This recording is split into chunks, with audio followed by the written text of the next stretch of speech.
failure is the disconnect between where you are right now and where you want to be. So maybe failure isn't real. Maybe failure isn't real. Maybe it's just an expectation that didn't line up with your current reality. Hola, hola. I'm Zulean Cruz Diaz, and welcome to Una Preguntita. Each week, you and I dive into the stuff nobody really teaches us: how to lead, connect, and communicate better. Y con tools you can actually use. So grab tu cafecito, get comfy, amigui, and let's figure this out together. Esto es Una Preguntita, where curiosity and understanding lead to action. Vamos. So on the pod, each week, we always get started con una preguntita, a question. So this week's preguntita is, what is failure? I think failure comes from the assumption that you want to have attained something or reached a target, but you're not there yet. It's the disconnect from where you are right now and where you want to be. It's that gap right there. So I'm going to say that again. Failure is the disconnect between where you are right now and where you want to be. The more I think about it, the more I realize failure might be completely made up.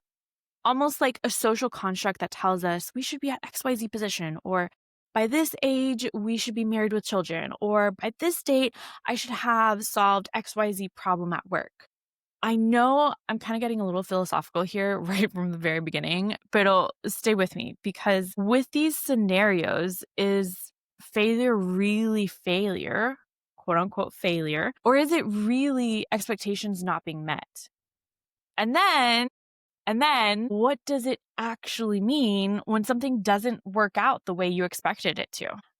I think that's the deeper topic at hand. What happens when something doesn't work out the way you expect it to? I've mentioned this in the past in other episodes, but you and I, amigi, are high achievers. And high achievers like to know what to do with their lives or be prepared and ready for their next stage. And it makes sense. We've grown up in a world where the quote unquote right path was pretty clear. Growing up, we went through school. Everyone mainly moved up to the next grade together. And you had metrics to determine if you were staying on the right path or not, right? Did you make good grades? Were you involved in extracurriculars? Did you stay out of trouble, etc.?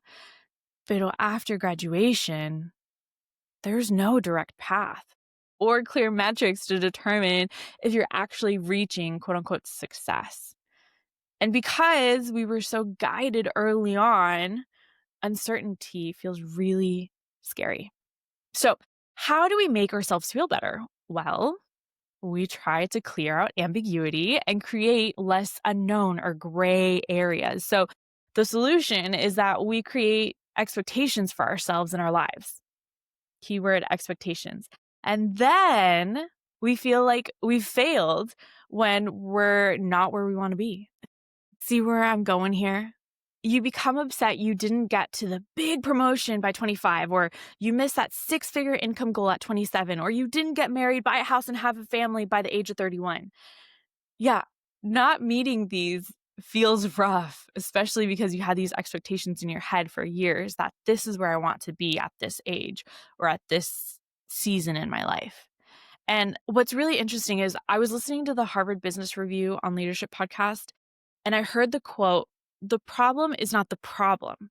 The problem is how we think about the problem." I sat with this and I realized if you and I are frustrated with a topic, it might not be the actual topic we're mad at.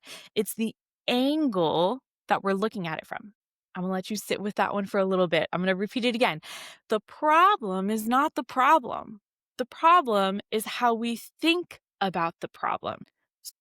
Where do our definitions of success and failure even come from? Because if we're going to be honest, the expectations you placed before, it might not match up with the reality you're in right now. You've changed, you've grown, you know more, you see the world differently.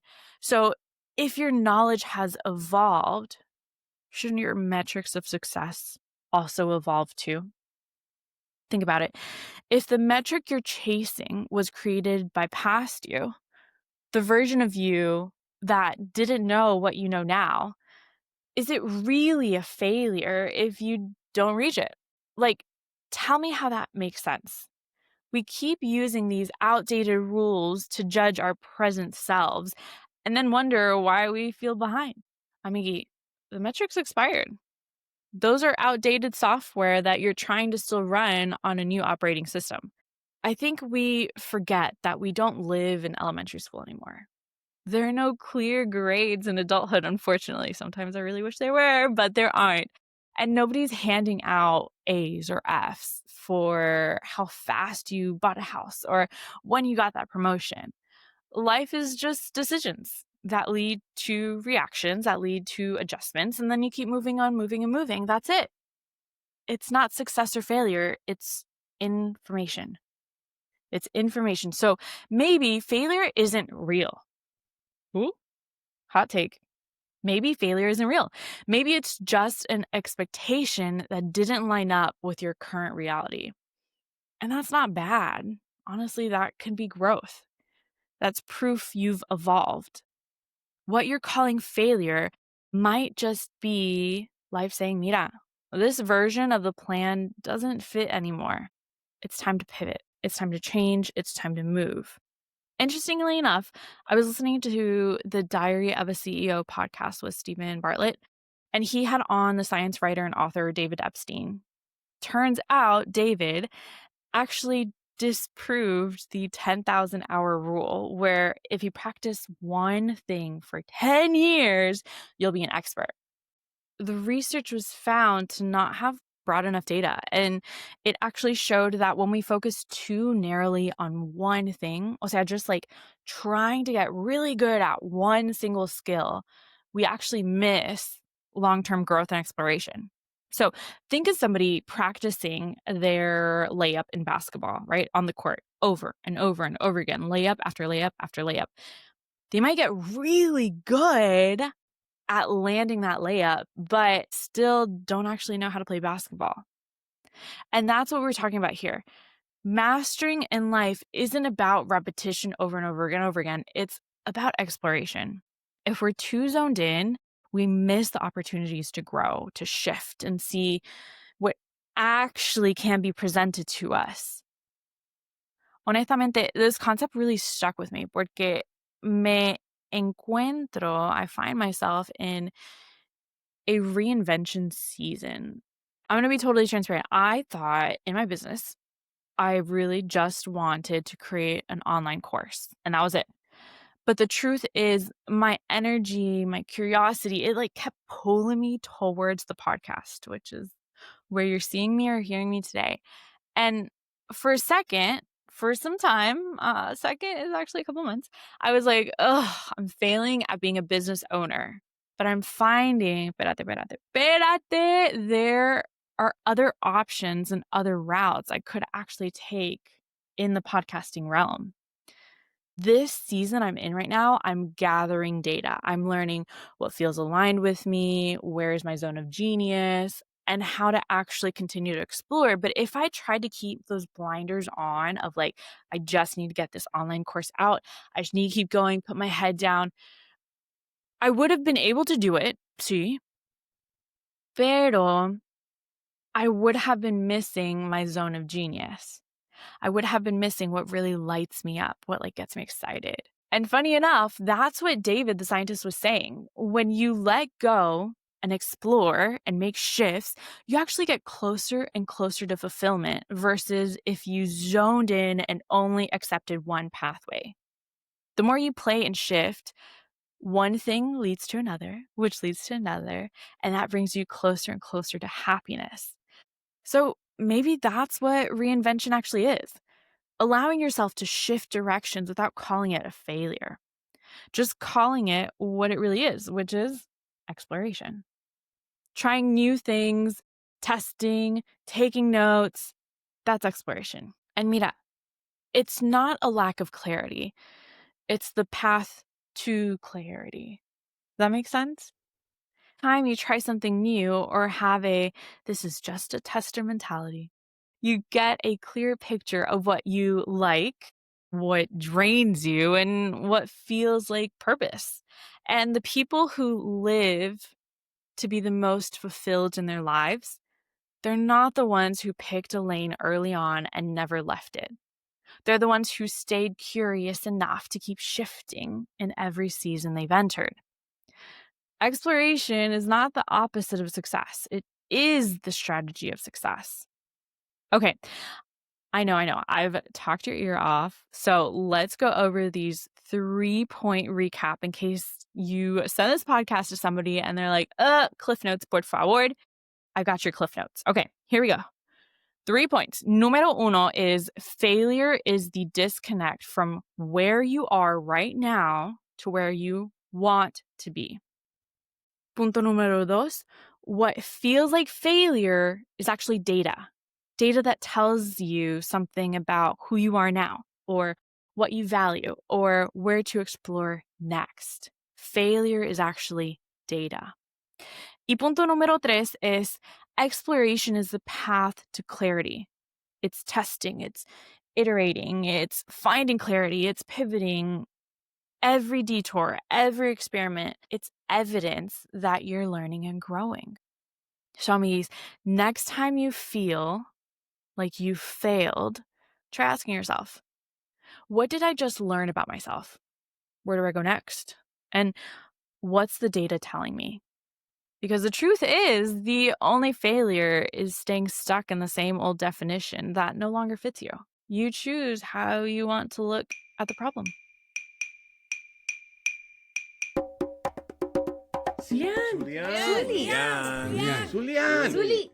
Zulean, ¿qué aprendiste esta semana? Thanks, Papi. Okay, so ¿qué aprendí? What did I learn? I learned that the more you ask questions and stay quiet, the more you actually can give better advice to others. I know, suena medio counterintuitive, but it's true. The more intently you listen and the more information you retain from the other person, the more helpful you actually are to them. Sometimes when somebody asks us for advice, we want to dive right in and tell them, mira, this is what you got to do. This is 1, 2, 3. This is how you do it. Da, da, da, da, da. And I am sure that you have asked advice before to somebody and they go off on this random tangent that had nothing to do really with what you were asking. And the reason for that is because that other individual probably didn't have the full context. I like to think of clear communication as what plus why. So it's the equation clear communication equals what plus why. You probably asked the what part, but you didn't give the context, which is the why, or the direction that you want that individual to go in. So if we were to ask 2 to 3 questions, like follow-up questions, to make sure we understand all of the context, 1, we find out that they might actually answer their own question. And 2, you might get much more specific on your answer versus just go on this tangent that they really didn't want to listen to. When I was younger, I associated teaching and guidance with somebody who lectured forever. Shout out to my parents, mommy and papi, for being professional educators. But as I do more one-on-one coaching, I find that you actually give more substance the more you ask questions and listen versus talk. In case you, amigi, are interested in my communication and leadership one-on-ones, feel free, send me an email. I am at HeyZ@zconecta.com, and let's get something on the calendar. It's time for you to grow, and I'm here to support you. Dale. That's the show, amigi. Gracias for tuning in. I live by the line, the more you give, the more you receive. So that being said, make sure to share this episode with somebody that came to mind while you were listening. The more this show grows, the more you can get from it. See what I'm saying here? The more you give, the more you get. Como siempre, I'm your amiga Zulean, and I'm sending you off today con un huge abrazo, amigui. Nos vemos en la próxima.